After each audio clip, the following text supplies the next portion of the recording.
One of the most difficult parts of mental health struggle is feeling alone. Shame, fear, and stigma keep us isolated and reinforce the belief I'm the only one who struggles with mental health. But when someone shares their struggle with us, suddenly we have hope.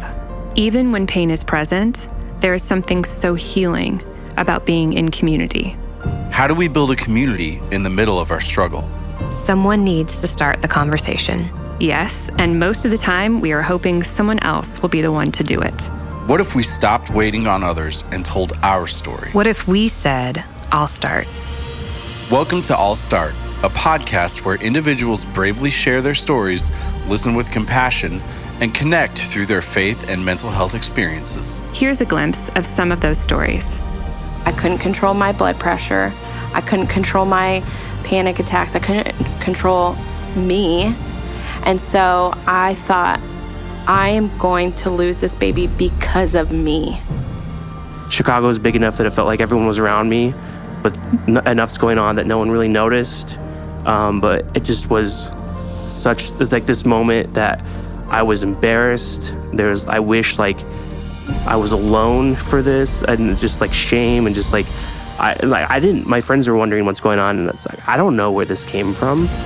And I'm just falling apart and losing it. And I'm just like, just go to sleep, just go to sleep.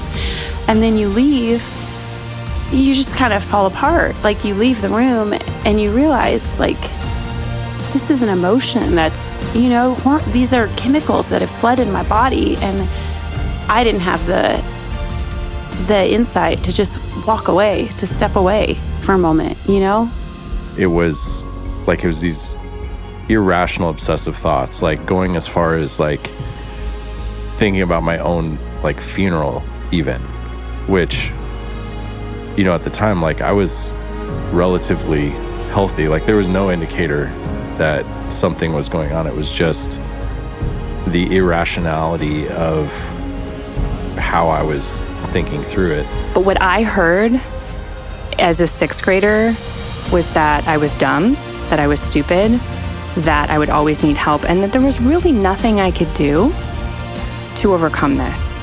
I could work really hard, but I would always need help.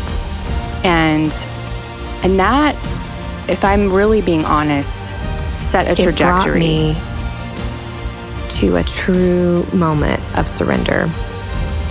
And I'd never done that before, I don't think. And so I'm staring out at the horizon in this moment, and I just say, God, I would do anything for you. Coming March 5th, each episode of I'll Start highlights a personal story of mental health challenge, endurance, and hope. At the end of each episode, you will receive mental health tools and theological truth from our co-hosts, Morgan Arseneau and Heather Kaloupek. If you or someone you know is struggling with mental health, call 988 to speak to a professional 24 hours a day, 7 days a week. You are not alone.